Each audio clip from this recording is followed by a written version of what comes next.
नमस्कार, आपल्या चॅनलवरच्या आणखी एका नवीन व्लॉगमध्ये मी वर्षा तुमचं अगदी मनापासून स्वागत करते।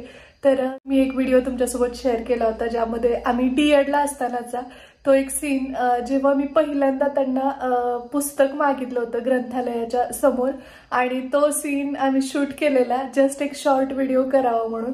पण त्यावरती ते अलवार साजणी गाणं खूप छान बसत होतं, सो ते आम्ही थोडंसं एडिट करून वगैरे ते सॉन्ग तिथे बसवलं आणि तो व्हिडिओ शेअर केला। खूप छान कमेंट्स आहेत आणि खूप छान प्रतिसाद देत आहे। मनापासून तुम्हा सर्वांचे खूप खूप खूप आभार, कारण ते ओरिजिनल सॉन्ग खूप सुंदर आहे, परंतु आम्ही एक जस्ट ट्राय केला आणि त्या गाण्यावर करायचं असं काही हेतूही नव्हता। गाणं कुठलं टाकणार तेही माहिती नव्हतं, फक्त आम्हाला तो सीन रिक्रिएट करून ॲज इट इज कुठल्याही गाण्यावरती तो तुमच्यासोबत शेअर करायचा होता।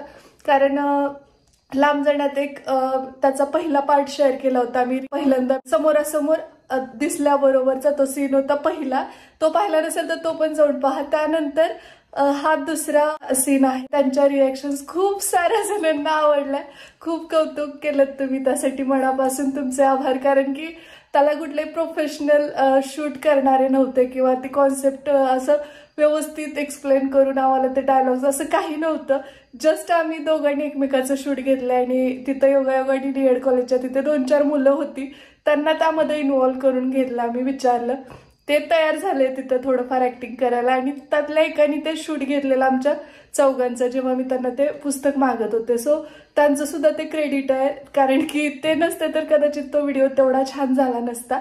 सो त्यांना सुद्धा मनापासून ते पाहत असतील तर थँक्यू, त्यांचे सुद्धा मनापासून आभार।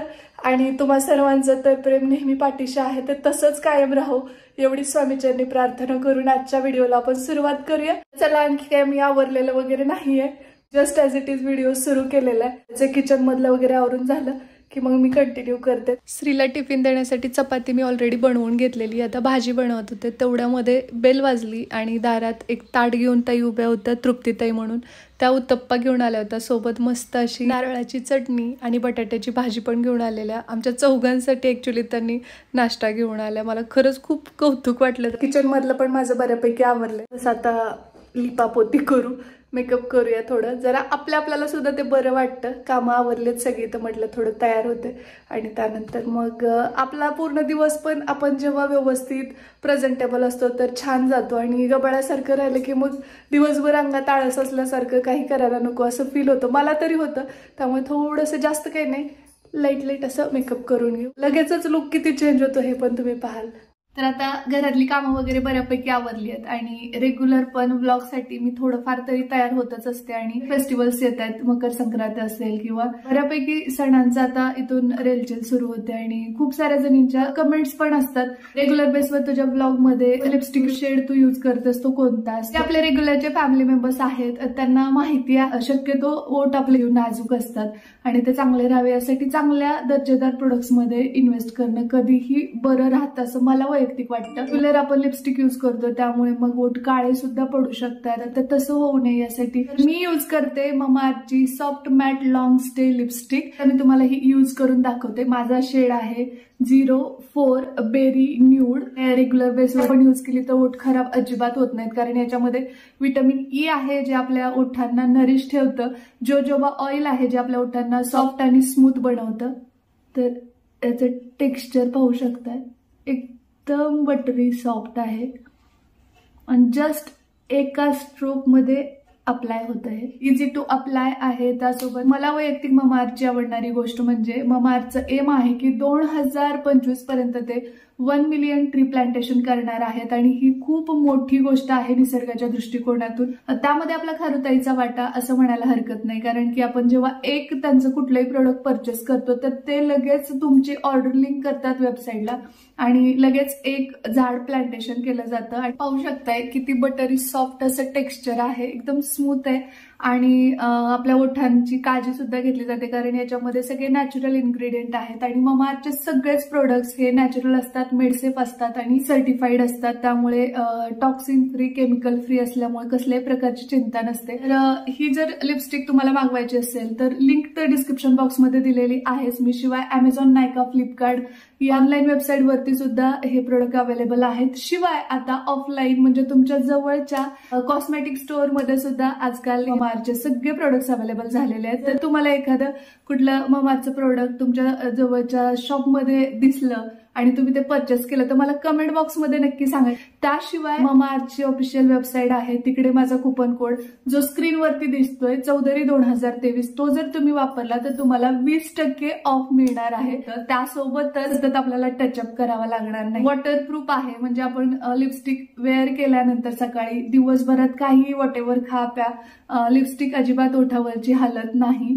डर्मॅटॉलॉजिकली टेस्टेड आहे आणि एकदम इंटेन्स कलर पे आहे. त्यासोबत मेड सेफ आहे, सर्टिफाईड आहे आणि त्याच्यामध्ये नॅचरल इन्ग्रेडियंट असल्यामुळे आपल्या ओठांना कसल्याही प्रकारची हानी पोहोचत नाही. स्टिक वापरण्या अगोदर माझे ओठ कसे वाटत होते आणि आता लगेचच किती लुक चेंज होतो. Soft matte long stay lipstick मध्ये 9 शेड लॉन्च केलेले आहेत जे आपल्या इंडियन स्किन टोनला अगदी सुटेबल जातात. तर ते मी तुम्हाला दाखवते. लग्न समारंभ असेल, कार्यक्रम असेल, कॅज्युअल वेअर पार्टी किंवा रेग्युलर ऑफिसला जात असाल अशा सुद्धा याच्यासाठी 9 दिवस 9 वेगवेगळे शेड तुम्ही यूज करू शकता. याच्यामध्ये specially ruby red, petal pink, उडी rose, berry nude, grape wine, mulberry pink, त्यासोबतच हनी ब्लश, मोका ब्राऊन असे सुंदर सुंदर शेड अवेलेबल आहेत. शिवाय सेफ टू यूज एव्हरीडे, तर हे एकदम कम्फर्टेबली तुम्ही वेअर करू शकता. शिवाय लाईट वेट आहे त्यामुळे feels like nothing on lips अशा पद्धतीचा फॉर्म्युला. तर याच्यामध्ये इतकी सारी गुडनेस आहे म्हटल्यानंतर हे खूप जास्त महाग असेल तर नाही. हे सुपर अफोर्डेबल आहे, पॉकेट फ्रेंडली आहे. अगदी 399ला तुम्ही हे soft matte long stay lipstick purchase करू शकता. हार्मफुल केमिकल अजिबात त्यांनी इन्क्लूड केलेले नाही. So buy it to try it. Light अशी लिपस्टिक रेग्युलर साठी आणि त्यावरती एक छानसं काजळ तुम्ही वापरू शकता. मी यूज करते ममाअर्थ चारकोल ब्लॅक काजल. हे सुद्धा 11 तासापर्यंत लॉंग लास्टिंग. टिकली वगैरे तुम्हाला आवडत असेल तर तुम्ही लावू शकता आणि रेडी टू गो होऊ शकता. तर अशा पद्धतीने रेग्युलर साठी मी रेडी होते आणि याचे सगळे डिटेल्स डिस्क्रिप्शन बॉक्स मध्ये दिलेले आहेत, त्यामुळे डिस्क्रिप्शन बॉक्स चेकआउट करा. हो, आज चिगळची भाजी दारात विकायला आली होती. बारीक चिगळ असतो ना तो, आणि आईला खूप विशेष वाटलं की म्हणजे इथं पण तो मिळतो म्हणून. आणि श्रीला टिफिनला तर ऑलरेडी मी शिमला मिरची आणि त्यासोबत चपाती आणि नाश्त्यासाठी तुम्ही पाहिलंच आहे जो उत्तप्पा ताईंनी आणला होता तोच टिफिनला पॅक केला. त्यामुळे मग नाश्त्याचा प्रश्न तर मिटलेला, पण मला स्वयंपाक अजून बनवायचा बाकी आहे. श्रीपुरतच बनवलेलं. हे बदाम रात्री भिजत घातले होते मी पर हेड 4 ह्या हिशोबाने मग भिजत घालते आणि ते झाकून ठेवल्यानंतर असे टम्म फुगतात. नवीन बॅग नाही, दाजाची आणि श्रीची बॅग एक्सचेंज झाला. चोळायचं नाही डोळे. तर आता दाजीच्या बॅग पेक्षा खूप हलकी आहे. तुझ्या बॅग पेक्षा हलकी आहे का दाजीच्या बॅग पेक्षा? हा, माझ्या बॅग पेक्षा. तुझी पहिलीवाली जड होती ना, आता श्रीने दाजूने चेंज केली आहे की नाही. टिफिन पूर्ण संपवायचा. Okay, bye bye. आजीला बाय करा. डोळ्याला काय चाललंय का तुझ्या? मेथीची भाजी निवडून ठेवली का छान भाजी. तर आता आई जी भाजी निवडतीये तर तीच आम्ही जेवणात बनवणार आहोत. मस्त अशी ताजी मेथीची भाजी. आणि उद्यासाठी असणार आहे ती, म्हणजे मे बी एखाद्या वेळी आज जी गोळची भाजी घेतली ती ताजी आहे तोपर्यंत केली तर आणखी चवदार लागते. भाज्या शिळ्या झाल्या की तितक्या चवदार लागत नाहीत, सुकतात. त्यामुळे पालेभाज्या शक्यतो तेव्हाचं तेव्हा केलेल्या बरं पडतं. आईची आणखी आंघोळ झालेली नाही आहे कारण थंडी खूप आहे कोल्हापुरात, त्यामुळे ती जरा मागणं करते. तोपर्यंत मी देवपूजा वगैरे आटोपली आणि भाजी स्वयंपाक मी जरा वेळाने बनवेन. नाश्ता आमचा सगळ्यांचा दाबून झालेला आणि आहोंना चहा खूप आवडतो त्यामुळे आता चहा बनवते पटकन. थँक्यू. अरे कप कधी घेतलं एवढं? किती सुंदर आहे ते. छान आहेत ना. वाव, खूप मस्त एकदम. पण मला ते पहिलेवाले जास्त आवडलेले. नाही, मला हे आवडले. ह्याची डिझाईन एकदम ते वारली टाईप आहे, खूप छान आहे. पण ते कलर खूप सुंदर होता पहिलेवाले. थँक्यू. वेलकम. कप बघून चहा आधी जास्त प्यावा असं वाटायला. म्हणजे तुमच्या दोघांना पण कप आवडले? खूपच. मला तर लईच आवडले. A few moments later. एखाद्या दिवशी एखादं नवीन काम आलं की मग त्या दिवशीचं रुटीन आपलं पूर्ण बिघडतं. तसंच काहीसं आज झालंय. तुम्ही तर पाहिलं मग अशी चहा घेतला की त्यानंतर बाकी सगळी कामं घरातली आहेत तशी ठेवून बँकेत आली आहे मी. आणि हे पण आहेत माझ्यासोबत, पण त्यांचं असं होतं की तू पण इथल्या सगळ्या गोष्टी शिकायला हव्यास. तुझं तू फॉर्म भरणं, तुझं तू बाकी बँकेमधले जे काही कामं असतात जी पुरुष सगळी करतात ती तुला पण आली पाहिजेत. त्यामुळे आज सगळं तू करायचंस. आणि ऑब्वियसली त्यांनी सांगितलं, ते निवांत बसलेले तिकडे दिसत असतील आणि मी इकडे फॉर्म भरते आहे. आणि हे कशासाठी करते मी हे तुम्हाला लवकरच समजेल, कारण काहीतरी छान असं गिफ्ट आहे जे मी लवकरच डिस्क्लोज करणार आहे आणि ते अपकमिंग व्लॉगमध्ये शेअर नक्की करेन. इथे एक डिस्क्लेमर द्यायचं आहे मला. खूप साऱ्या जणी म्हणतील की यात काय नवीन आहे, आम्ही तर नेहमी बँकेतली व्यवहार कामं सगळे बघतो, पण मी बघत नाही. माझ्या माहेरीही नव्हतं आणि इकडेही नाही, परंतु आत्ता कुठे मी या गोष्टी करायला सुरुवात केली, त्यामुळे मला त्याचं खूप विशेष वाटतं. त्यामुळे मी फक्त म्हणते. अदरवाईज म्हणजे कुणाशी कम्पेअर करण्याचा माझा अजिबात हेतू नाही. ऑब्वियसली तर बँकेत खूप वेळ गेला, मग घरी आलो आणि त्यानंतर आता दिसत असेल तर मी इथं भाजी धुवून घेते, कारण मग अशी जी भाजी आईने निवडली होती तर ती आता स्वच्छ पाण्याने धुवून घेते. भाजी चिरण्या अगोदर शक्यतो धुतली ना तर बरं पडतं, त्यातले जीवनसत्व जात नाहीत असं म्हणतात. त्यानंतर त्याच्यावरती थोडंसं मीठ टाकलं, कारण आजकाल काय माहिती का फवारण्या खूप जास्त असतात आणि आपण असं म्हणतो खरं की फवारणी नसलेलं खाल्लं पाहिजे, पण तसं मिळत नाही. त्यामुळे मग थोडंसं त्यातल्या त्यात आपल्याला समाधान म्हणून मग हे मीठ टाकून मिठाच्या पाण्यातून मी बाहेर काढली भाजी. हे नक्की करत जावा, आणि बऱ्यापैकी घाण निघते आणि माती किती बुडाला राहते ते तुम्हाला दिसत असेल. जर तशीच भाजी आपण बनवली तर एवढी माती पोटात जाऊ शकते. त्यामुळे थोडी थोडी काळजी घेत गेलं की बऱ्यापैकी प्रॉब्लेम सॉर्ट आऊट होत जातात आणि अगदी लहान लहान गोष्टीपासूनच या सगळ्या गोष्टी वाढत जातात. भाजी धुवून झाली आहे, पाणी निवळायला ठेवले, तोपर्यंत इथं लसूण सोलून घेतला आहे. त्याचे जरासे मोठाड असे कट मारलेत मी आणि 2 मिरच्या घेतल्यात. तुमच्या घरात तुम्ही जसं खाता, म्हणजे अगदी खूप तिखट खात असाल तर जास्तीची मिरची घेतली तरी चालू शकतं. आणि मिरचीवर पण बरंच काही डिपेंड आहे. काही ठेच्याच्या मिरच्या असतात तर काही रेग्युलर याच्या म्हणजे नाही का तितक्या तिखट नसतात. तर इथं आता मुगाची डाळ भिजत घातली आहे, मी पाहू शकताय. अगदी सुरुवातीलाच मी भिजत घातली होती भाजी धुण्याच्या अगोदर पण, त्यामुळे आता छान ती भिजली आहे. इथं लसूण आणि आपली हिरवी मिरची मी थोडीशी खलबत्त्यात ओबडधोबड ठेचून घेते, त्यामुळे चव खूप भारी लागते. चिरून जेव्हा घेतो त्यापेक्षा सुद्धा ठेचल्यानंतर अप्रतिम चव लागते. हे नक्की करून बघा. म्हणजे मी आत्ता थोडासा बदल केला आहे माझ्या मेथीच्या भाजीमध्ये. मी स्टार्टिंगला खूप वेगळ्या पद्धतीने करायचे. मी अजिबात त्याच्यामध्ये लसूण घालत नव्हते, फक्त जिरं मोहरीची फोडणी द्यायची. पण आत्ता थोडंसं लसूण आणि त्यात हिरवी मिरची टाकून बनवते. आणि याच्यासोबत भाकरी असेल ना तर विचारूच नका. ह्या गावाकडच्या मोहऱ्या आहेत आईने आणलेल्या, आणि छान अशा तडतडल्या की त्याच्यामध्ये आपल्याला लसूण आणि हिरवं तिखट टाकायचं, हिरवं मिरची, आणि ते छान फ्राय होतं.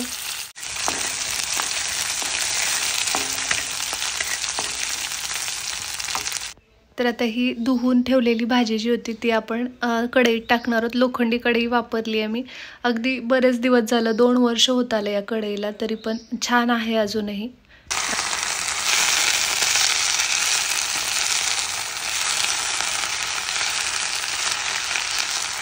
जसं मी मगाशी म्हटलं की मी सुरुवातीला अगदी साध्या पद्धतीने मेथीची भाजी बनवायची. ही सुद्धा काही खूप वेगळी पद्धत नाही आहे, पण घराघरात जशी बनते आपल्या आपल्या घरची सवय आपल्याला लागलेली असते. माझ्या माहेरी बनायची तशीच मी सुरुवातीला फक्त जिरं मोहरी घालायचे. आत्ता ज्या पद्धतीने मी बनवते अशी अजून कोण कोण जण बनवतं ते मला कमेंट बॉक्समध्ये सांगा.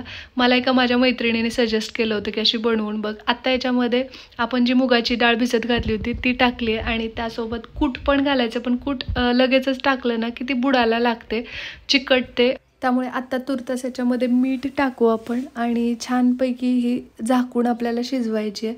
कुठलीही पालेभाजी शक्यतो झाकून शिजवलेली बरी असते, त्याच्यातले जीवनसत्व टिकावे यासाठी. आणि जर तुम्ही म्हणजे हिरवी मिरची वापरली नसेल तर लाल तिखट पण टाकू शकता. आणि खूप साऱ्या वेगवेगळ्या मेथी बनवण्याच्या रेसिपीज आलेल्या आहेत ज्या आता आपण वेगवेगळ्या ट्राय करतच असतो. तर तुम्हाला कुठली सगळ्यात जास्त आवडते ते पण मला जाणून घ्यायला आवडेल. आणि मला तुम्ही ज्या पद्धतीने बनवता ती रेसिपी शेअर केली तर मी नेक्स्ट टाईम जेव्हा मेथी बनवेन तर त्या पद्धतीने नक्कीच बनवेन. आणि तसा माझा प्रयत्न असेल तर थोडंसं पाणी टाकले आणि आता ताट झाकले. आता थोड्या वेळाने पाहू शकताय अजून थोडंसं पाणी आहे याच्यामध्ये. तर याच टायमिंगला आपल्याला याच्यामध्ये शेंगाचं कूट टाकायचं आहे. दाण्याचं कूट आमच्याकडे प्रचंड आवडीने खातात सगळेजण. आणि थोडंसं लिंबू क्विज करून घेतलं आहे, अगदी 4-5 थेंब. आणि त्यानंतर परत अजून आपल्याला हे मिक्स करून घ्यायचं आणि थोडंसं हे पाणी जे आहे ते आटेपर्यंत अजून झाकून ठेवायचं आहे. आणि अगदी बारीक आचेवर, आमची आई म्हणते मवागी शिजू द्यायचं. मवागी म्हणजे खूप बारीक आचेवरती झाकून ठेवायचं आणि हळूवार ते शिजू द्यायचं. त्यानंतर आता पाहू शकताय मस्त अशी मेथीची भाजी रेडी झाली. आता पटापट राहिलेली कणिक जी ठेवली होती मी मगाशी झाकून श्रीचं टिफिन करून बँकेत जाऊन येऊन आता चपात्या करायला घेते मी. इथं मेथीची भाजी कढईत इकडच्या गॅसवर ट्रान्सफर केली आहे पाहू शकताय. आणि आता इकडच्या बाजूला पटापट चपात्या बनवून घेते. वरण भात मगाशी आईने लावून ठेवलेलं, त्यामुळे आता मला फक्त वरण फोडणीला घालायचं आणि चपात्या बनवून घ्यायच्यात. तर इथं दिसत असेल तर घडीच्या चपात्या करते मी आणि शक्यतो डेली अशाच बनवते. कधी जर यांना इच्छा झाली तर मग त्यावेळी फुलके वगैरे करते, पण जास्त तर अशाच असतात. तुम्हाला एक गोष्ट सांगू का चपात्याची, माझी चपात्याची गोष्ट.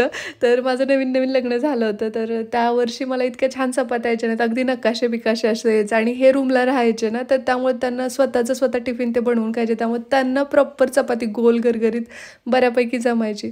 तर मला ते शिकवताना मग मला त्यांनी सांगितलेलं की छोटासाच गोळा घ्या आणि त्याचीच बनवा आणि गोळ्यावर गोळा ठेवून त्याचे 2 हे करायचे. म्हणजे घडीची चपाती तर येतच नव्हती, पण मी ठरवलं की नाही आपल्याला शिकायचं आहे. आणि मग हळूहळू मला यायला पण लागल्या सरावानी. आणि थोडंसं मेसअप आहे किचन, तर इग्नोर करा थोड्या वेळा. आणि किचन काउंटर क्लीन करणारच आहे मी. तर इथं दिसत असेल तर मगाशी बनवलेली मेथीची भाजी, त्यासोबत भाकरी आणि थोडंसं गाजर, काकडी आणि ठेचा. आणि साईडला दिसत असेल तर थोडं पिठलं पण बनवलं नंतर आईने. कसं वाटलं जेवण आज? पिठलं भाकरीचा बेत आहे, झुणका भाकरी 1 नंबर आणि ठेचा आहे, सलाड आहे, मस्त 1 नंबर. खूप भारी वाटतंय घरचं जेवण मिळालं. गावले येतात मला लगेच. मोयो मोयो कोगली मोगली मस्त मोयो मोयो छान 1 नंबर.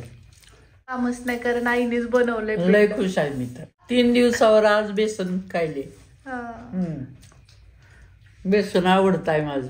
जेवण आटोपतं नाही तोपर्यंत लगेचच साहेब डाळिंब सोलायला घेऊन बसले. त्यांना जायचं ड्युटीला, तर म्हटले मला वेळ होतोय आणि निघाले. तर ऑपरेशनसाठी सुट्ट्यांची गरज आहे, त्यामुळे त्यांची खूप धडपड चालली आहे. तर बघू आता किती दिवसाच्या सुट्ट्या रजा काय मिळतात ते. A few moments later. तुम्ही स्वर्गसुख कधी अनुभवलंय मी तुम्हाला दाखवते. हे पहा, इथं श्री मस्त असं आजीच्या कुशीत झोपलाय आणि आई त्याच्यासाठी अंगाई गीत म्हणतेय.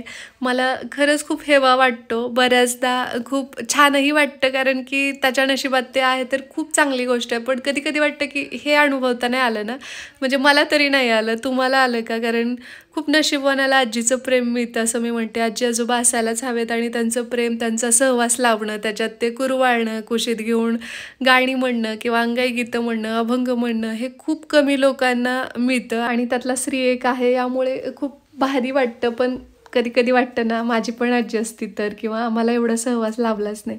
It's okay. पण तरीही तुमच्यापैकी कुणाकुणाला आजीची आठवण आली ते मला कमेंट बॉक्समध्ये नक्की सांगा. चला तर मग भेटूया लवकरच उद्याच्याच नवीन व्लॉगसोबत. तोपर्यंत जय हिंद, जय महाराष्ट्र, जय जिजाऊ, जय शिवराय.